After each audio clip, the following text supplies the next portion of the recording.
Welcome to Mupdates, your monthly Medfield updates. I'm Audrey Ensor, and this episode is all about September 2020. This episode, we're covering schools reopening, fall sports, primary election results, the Dale Street School Building Project, and events around town like Medfield Coalition for Suicide Prevention's Light Up Medfield initiative, the Climate Shoe-In demonstration, and the Alumni Association's upcoming softball tournament. This month, schools reopened. We interviewed Jess Reilly, chair of the school committee, on how reopening the schools has been going. I think that as a community, we're doing really well getting back in, even though there are bumps in the road, and that's to be expected in almost any year. But we're also doing the best to keep people safe, and that's the biggest priority for us. So there's this kind of constant balance of, are we being safe and are we making connections? Right? Are we keeping you emotionally safe too? Are we allowing you to feel competent at the thing that you're supposed to do, your job as a kid, which is to kind of go to school, right? Are we keeping you safe enough and building enough of a connection with you that you feel like you can do that? And that's also our biggest concern. You know, they go hand in hand. But that basic feeling of uncertainty kind of permeates everything right now. And so I think we just have to keep on working, even if we make a mistake. Or if we have real triumph, we have to keep on just working to make sure that we're doing what we're trusted to do. And that is keeping our kids safe and educating them to the best of our ability and also helping them catch up. You know, making sure that we're assessing where they are. Those little bumps that might happen any school year, the first couple of weeks, things like buses, where you know, every year people learn, new routes and there's new bus drivers or there's, kind of a difference here and people are transitioning between schools. But this year it's on a pandemic steroid level that is really difficult to correct quickly. But I think we're doing our best right now. And we are putting pieces into place around tracking and apps to know exactly where our kids are on our buses at all times and things like that. So kind of like operational tweaks that will help these issues. So the best way for somebody to bring up their concerns to school committee unequivocally is absolutely not Facebook. I'm just going to put that out there right now because it's really difficult for us to tell whether issues that are brought up on some of those community pages are actually issues that we can address in a constructive way, how many people are actually concerned about that, at what grade level. If you want to give feedback to the school committee about things like, staffing, administrative issues, concerns about how the curriculum could possibly be delivered, why we're doing hybrid, those kinds of very district-wide issues. Please, please, please email us. You can email the entire school committee at scchair@email.medfield.net. But if you have things that are more local to school, please contact your school. And then if you don't know where to put that concern, like if you don't even know who to ask about the thing that you need to ask, there is an email address, the reopening2020email.medfield.net, that is monitored consistently throughout the day. And you will receive an answer, or you will receive an answer from somebody who can answer your question. That's really the best way to reach out to us. We do want to help in the best way that we can. And sometimes there are just things that we can't fix immediately, but we want to hear what it is so we can work with you around a solution.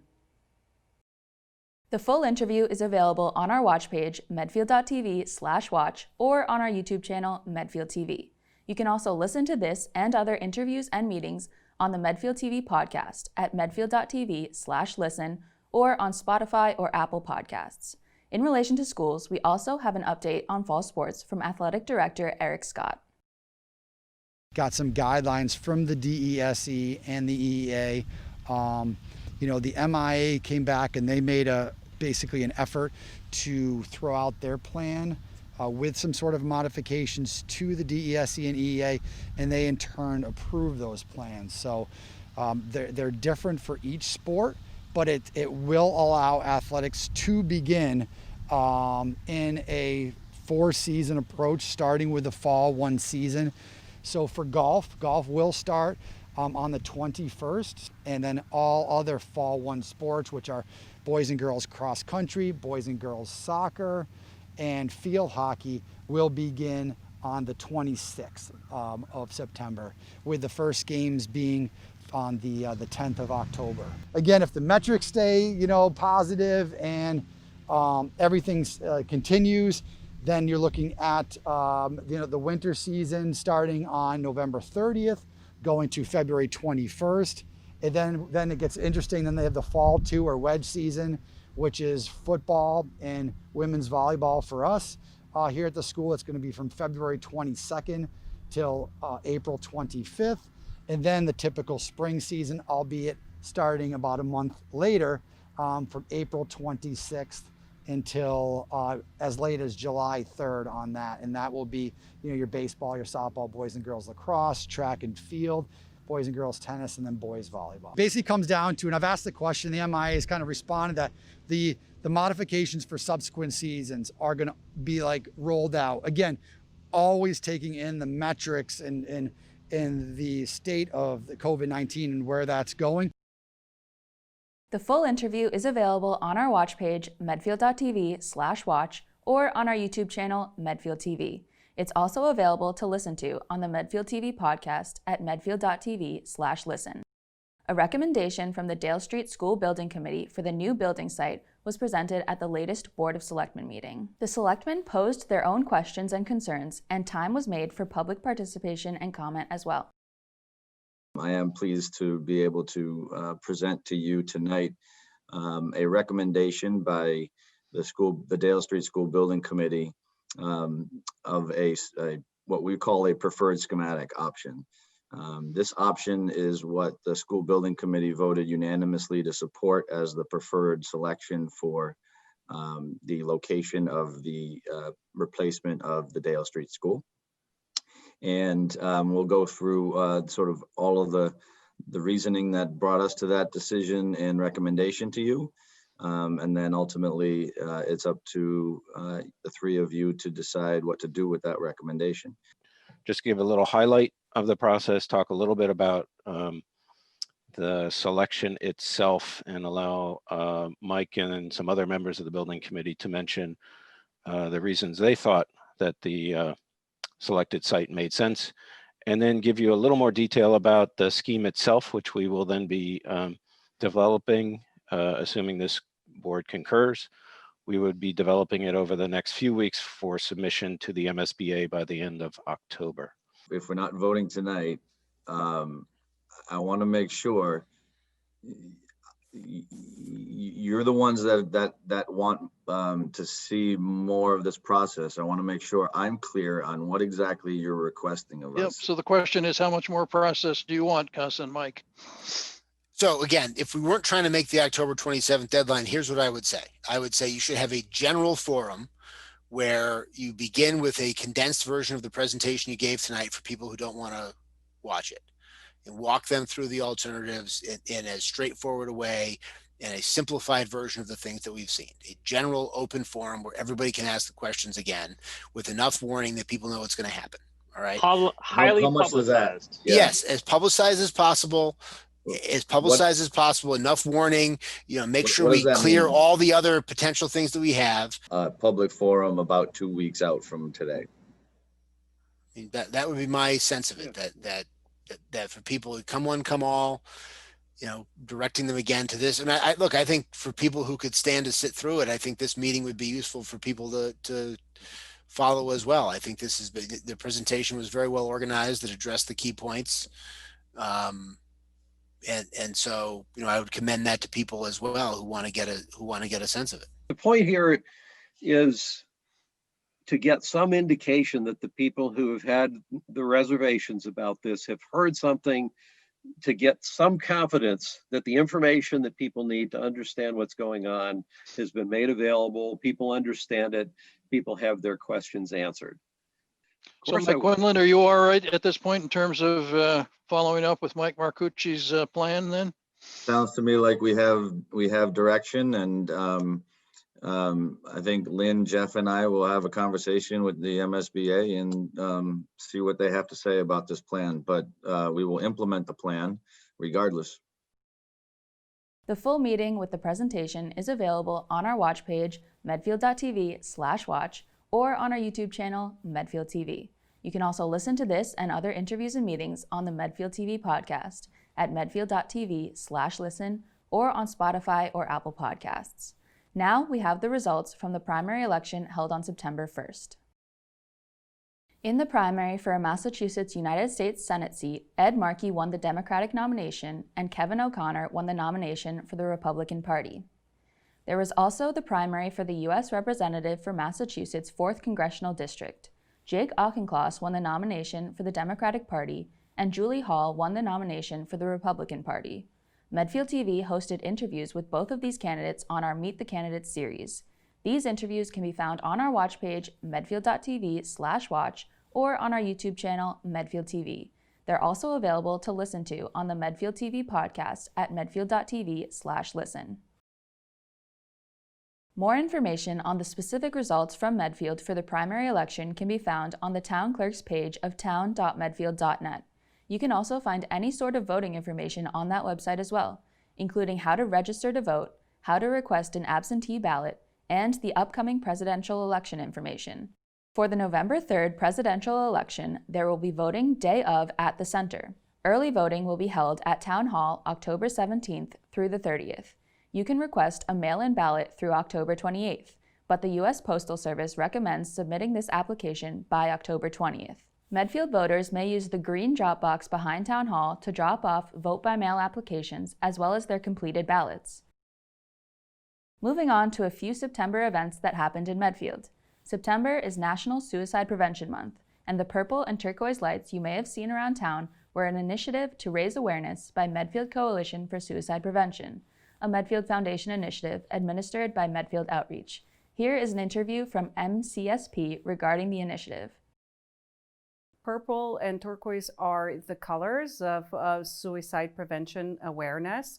We are so happy to announce that many businesses have been enthusiastic to participate in this initiative by lighting purple or turquoise lights in front of their houses or businesses to raise awareness. Some of the businesses are Salon One in Medfield, Be Charmed, Nosh and Grogan Avenue, Butterfly Tree Shop, Park Street Books, Noon Hill Grill, 266 Main Street Professional Building. Medfield TV started using the color purple in their windows. St. Edward's Church and Unitarian Church are participating as well. So it is a very diverse group of businesses who all are interested in supporting the cause. And we welcome homeowners as well. I want to thank all the businesses and all the community members who are interested in supporting our cause, who are bringing awareness to this major problem in our community. Our hopes are that it would mean solidarity, it would mean support for families and individuals who are struggling with either mental health or suicidal thoughts. Hopefully it would empower them to reach out and ask for help and ask for support. We all would like to help one another, and all it takes is asking for help. All it takes is telling, your close ones that you have a problem and that you need support. And I'm sure anybody would be happy to support one another.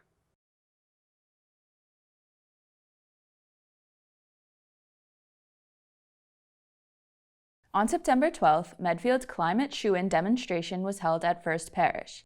This event was sponsored by the church's Green Sanctuary Committee and Medfield Environment Action to raise awareness about climate change. Almost 170 pairs of shoes were placed on the lawn at First Parish with messages about the need to take climate action. Coming up on October 10th, the Medfield Alumni Association is hosting the second annual John Panciocco Softball Tournament. This event is now full, so registration is closed, but you can donate online at medfieldalumni.org. Net proceeds go to the MHSAA John Panciocco Scholarship. As for what's happened with Medfield TV in September, the Mike Page Doodle Club currently has a Kurt Russell 4-part portrait series going on. There are also episodes just released of the Big Doozy Little Kids Show. These episodes are vintage editions in which musical guests perform for an audience of children. We have a new episode of What the Youth, in which Maddie and Linnea make slime. Wait, it's kind of actually coming together. As of right now, my slime is not looking too good. We also started a new show/podcast called What the Adults. The first episode introduces the hosts through their astrological birth charts. Coming up for the October episode, we plan to cover some spooky topics, like testing out and explaining how the Bloody Mary mirror illusion works. To stay up to date with all things Medfield, be sure to like Medfield TV on Facebook and follow us on Twitter and Instagram @Medfield TV. Watch full episodes of all of our shows on our website, medfield.tv/watch, or on our YouTube page, Medfield TV. Listen to meetings, interviews, and our original podcasts at medfield.tv/listen, as well as on Spotify or Apple Podcasts. Lastly, don't forget to tune in to our cable stations, channels 8, 12, and 22 on Comcast, and channels 36, 45, and 47 on Verizon. That's it for the September 2020 episode of Mupdates. See you next month for another episode of Mupdates, your monthly Medfield updates.